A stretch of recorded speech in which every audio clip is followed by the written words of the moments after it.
All right. Welcome to the J.A.X Podcast, where I talk about the journey and experiences of the people that I've met on my journey. And today I've got Blake Priebe. Blake is an incredible guy. I remember our first conversation just talking with you and hearing what you've got going on. And, you're at a young age, but a lot of what you're doing and what you're headed towards. And so, yeah, if you want to just share a little bit about your journey and how you've gotten to where you are today. Absolutely. Well, I appreciate the introduction.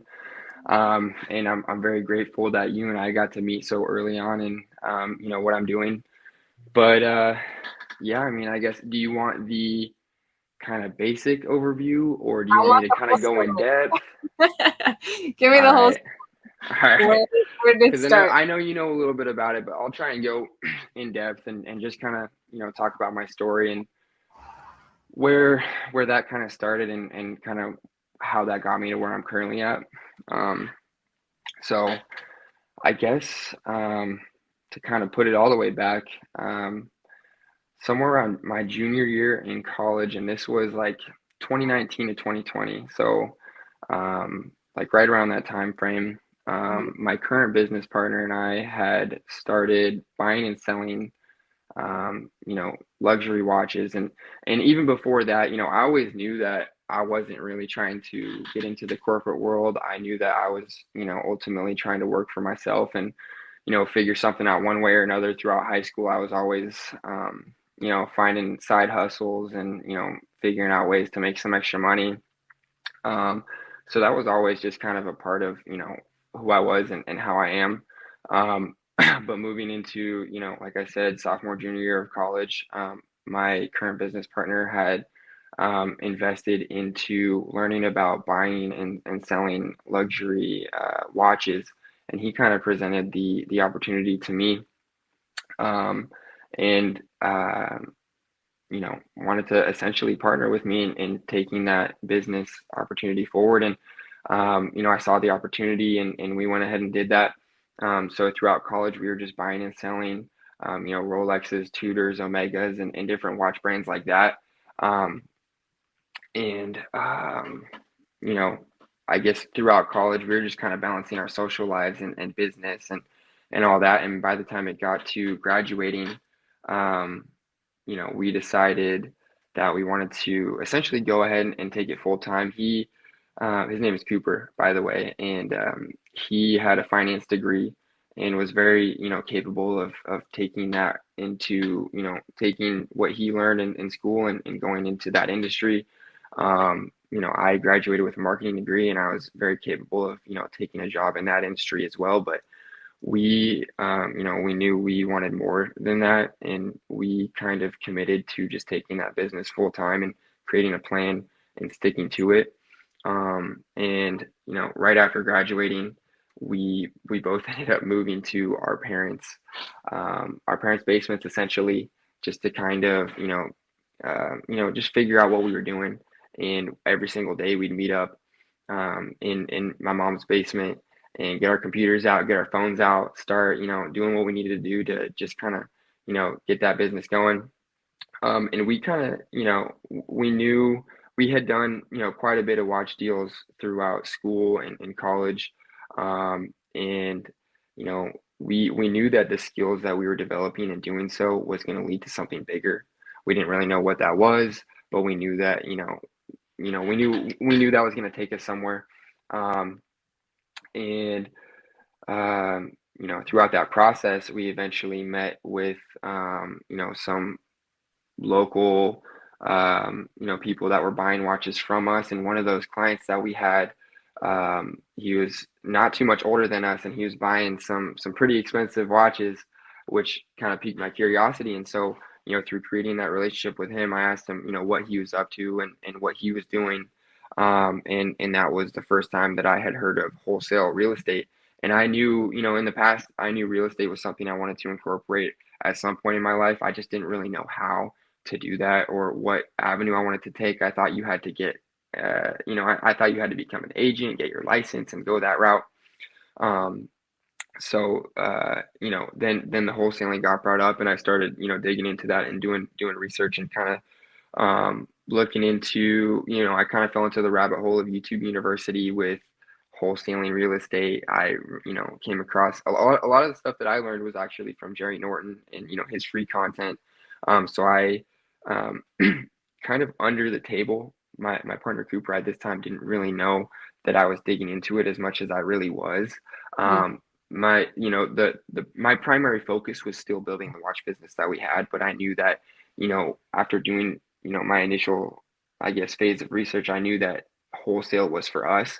And so I wanted to kind of, balance the work we were doing with watches and how we could transition into real estate or at least incorporate that part-time.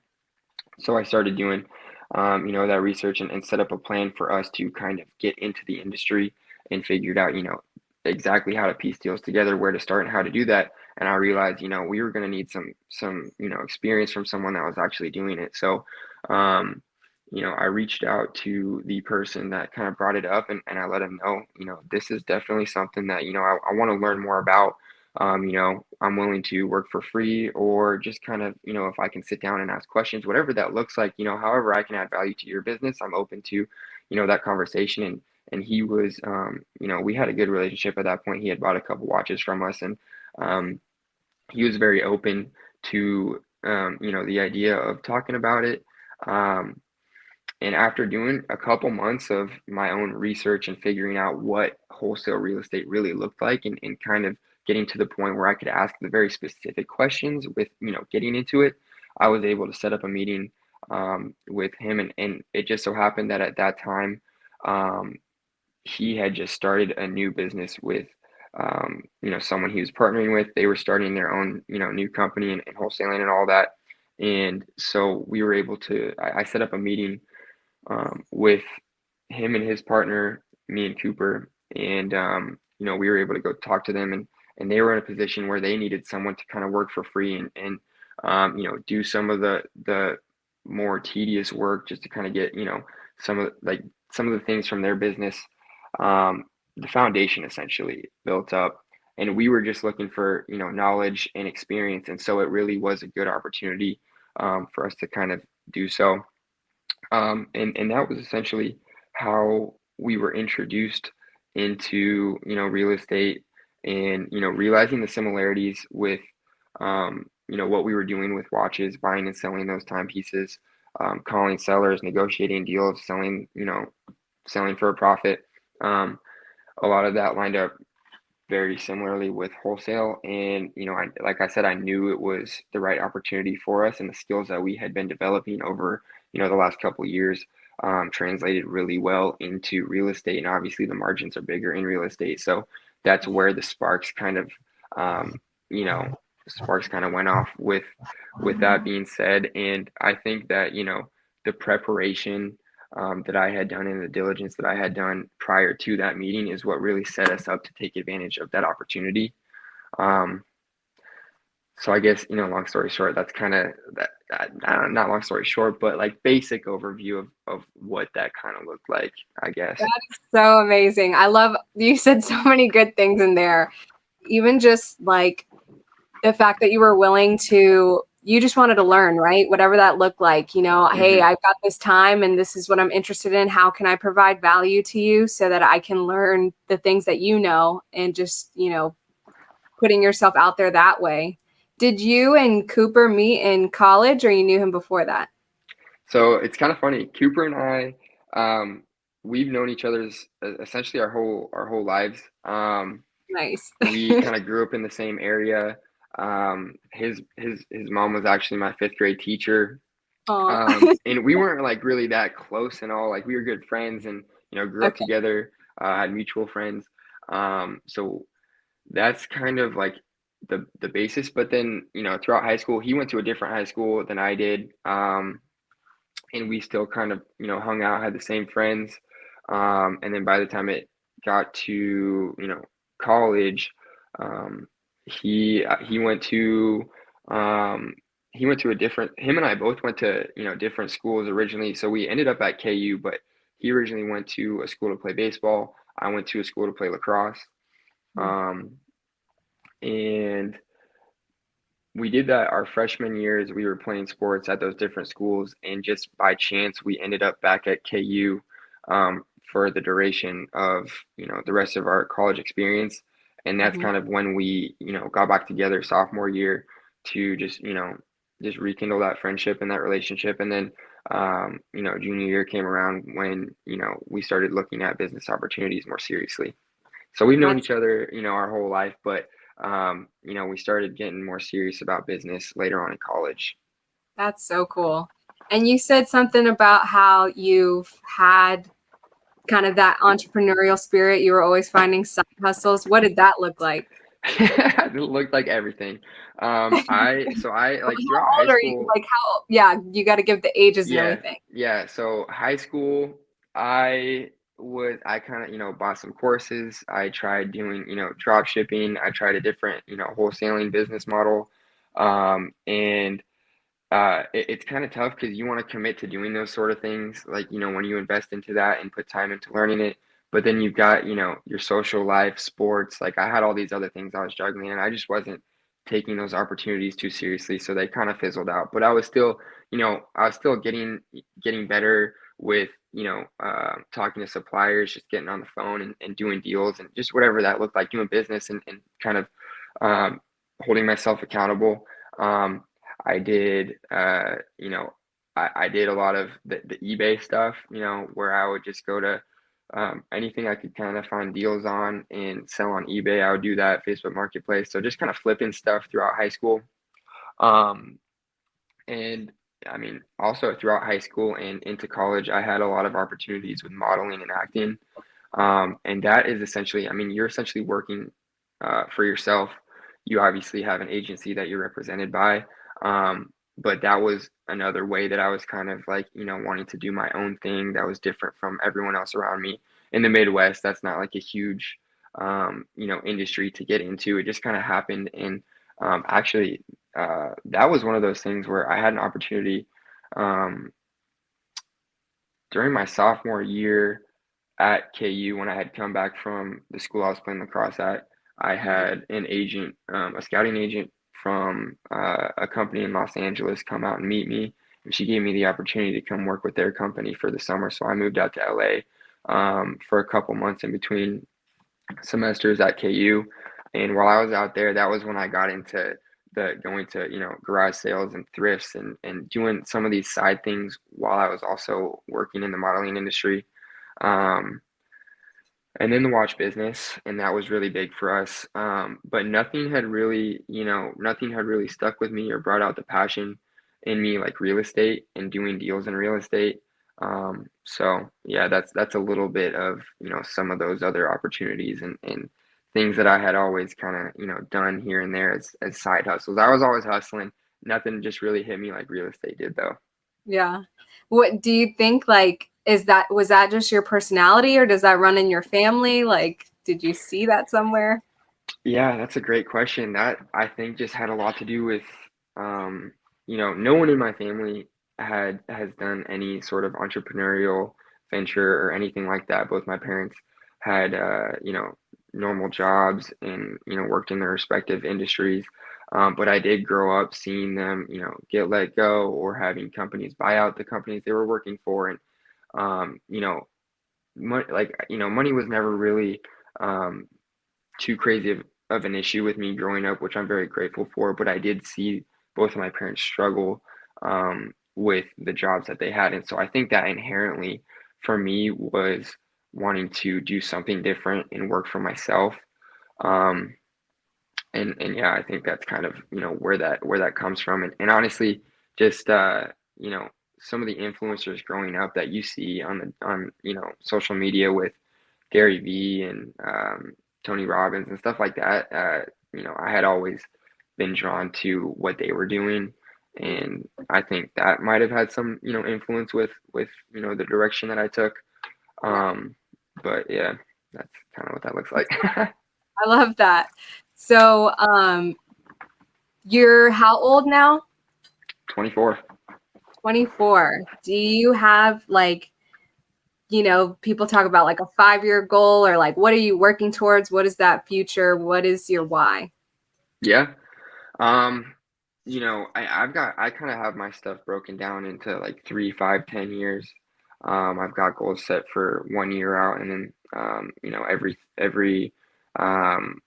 4 weeks or like um, every quarter, I've got different things I'm looking to accomplish. But longer term, I'm really looking to, right now with what we do in real estate, we do wholesale, fix and flip, and buy and hold. Those are the three things that we're very focused on. I want to get to a point where both Cooper and I are a little bit less hands-on with the day-to-day activities that we're currently in, so that we can focus on, and that is one of the things that we currently struggle with is um, I guess, optimizing our systems so that we can delegate some of these tasks that, we're constantly doing. And it's hard for us to let some of these things go. Mm-hmm. A lot of the direct to seller outreach that we do, I like creating these relationships with sellers and doing all that and doing my follow-ups with people I've created relationships with over weeks or months, some, over a year, and like letting go of like lead management and lead generation and stuff like that is something that we're currently working on so that we can hit those future goals of scaling out of wholesale so that we can focus on other ventures that we're interested in, and we really want to get into buying or owning or building businesses that vertically integrate within our real estate ventures, with construction, title, um, and different businesses like that. So that's kind of ultimately what we're looking to do is scale out of the wholesale so that it's not automated but a little bit more systematized. Um, and then having a set amount of deals each month for wholesale, for fix and flip, and for buy and holds, because ultimately building our portfolio is our long term goal, and then acquiring businesses outside of that is also a long term goal that we have. Mm-hmm. When you say fix and flips, you guys are actually managing them, or what does that Hmm. look like? Okay. Yeah, so we don't. I mean, we used to do some of the work, um, but now we just manage crews that we have that do the projects. Um, right now, and that goes for fix and flip and buy and hold. Um, right now, we've got a 6 unit, like a small apartment that we are renovating right now, and that's going to be something we keep in our portfolio. We've got two other flips happening right now, and those are going to be two that hit the market within the next, I want to say, week or two. They should be done. But yeah, we've got teams and crews that operate the renovations for us. Nice. That's awesome. Now, you're pretty young, right? I feel like people, I mean, I'm not too much older than you. I'm Hmm. 26, and I feel like people our age kind of get in their heads about what they're capable of doing. Do you feel like you ever struggle with like any imposter syndrome or things like that? Yeah, I do. And as I've started, like, I kind of feel that when I do, like, with some of our hiring and stuff like that and managing, I do, like, or originally at least I felt that way where I felt weird, taking applications, interviewing, and now managing, people that are, older than me. Mm. At this point, though, with the work that I've put in and the experience that, we're getting, I don't really, I don't feel that way as much with the imposter syndrome, but with the amount that we're trying to do all at once, it does kind of start to get overwhelming, which is why, some of our struggle comes from, optimizing our systems and delegating. But yeah. Yeah, no, that makes sense. And what do you, because yeah, like you said, I feel like you've got a lot going on. What is your free time or like wind down time or like something to get the stress off? What do you like to do? Yeah, I guess that kind of varies for me. Honestly, like if I'm by myself and I have free time, I'm either, on YouTube or doing research on something that, I'm personally interested in, whether that's something that's improving our business, Yeah. real estate related, or something, that we're looking to do down the road. But if I'm with people, I'll usually either just like either chill and just completely hang out and try and forget about some of the things that we're dealing with, just to kind of relax a little bit. Mhm. But with my current situation, I live with my business partner and some of our friends. We live together. So we've always got random things that we're doing, random things that are going on. But my personal free time, if I'm by myself, I try and just kind of use that to, look into things that I'm actually interested in learning more about. But yeah, Mhm.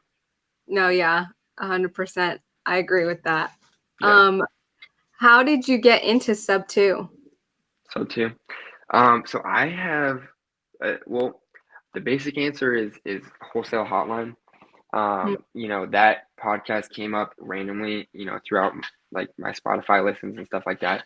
So I Mm-hmm. started listening to, more of what they had with that content. And I listened to them for well over a year, learning tons of great stuff. And obviously knowing that, Pace had his sub two mentorship and community, and knowing for sure that I was wanting to invest into a community or mentorship, whether that be, TTP, Sub 2, or, Astro. Like those were obviously the three that I was considering. And Mm-hmm.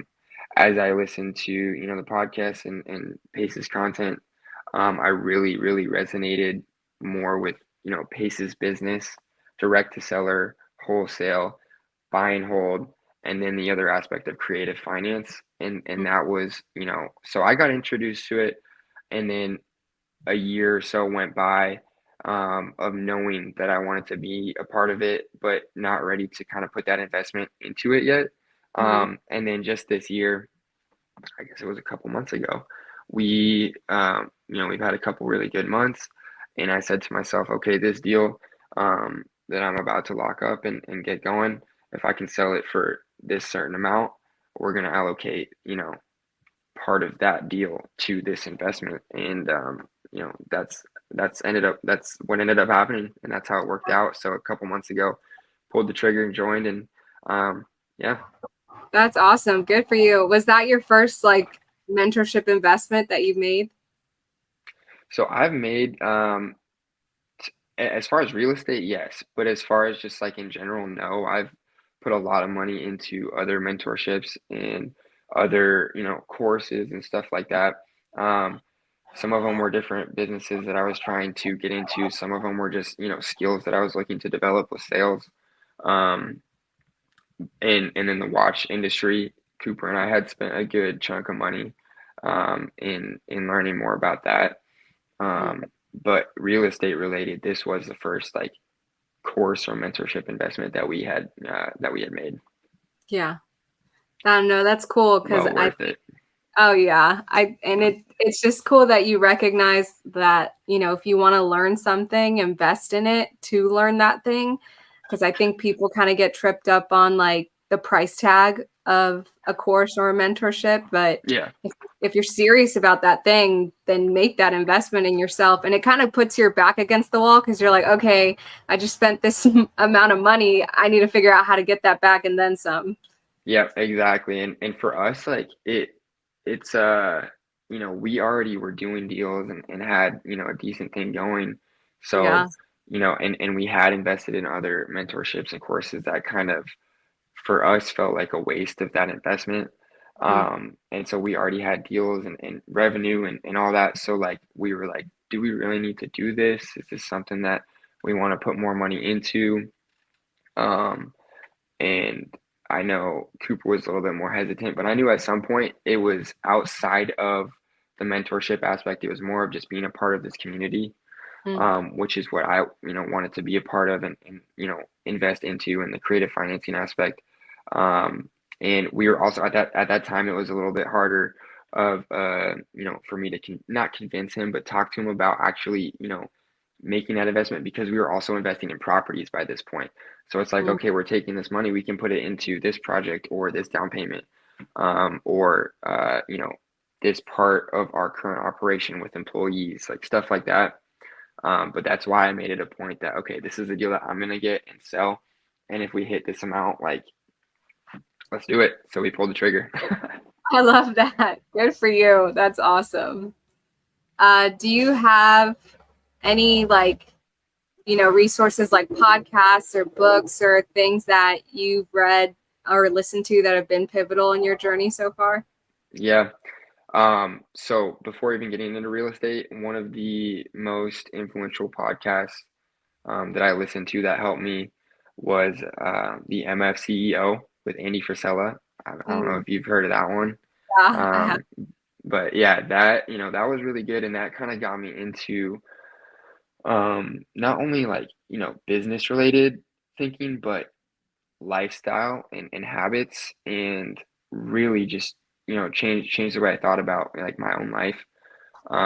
And that led into, doing the 75 hard challenge and taking that seriously, which led into reading every single day.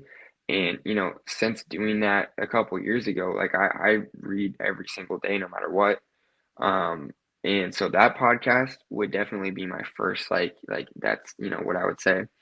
The wholesale hotline with the guys in relation to real estate, like that's been, great. Just keeping up with um, you know, current things within the industry and their take on, certain things.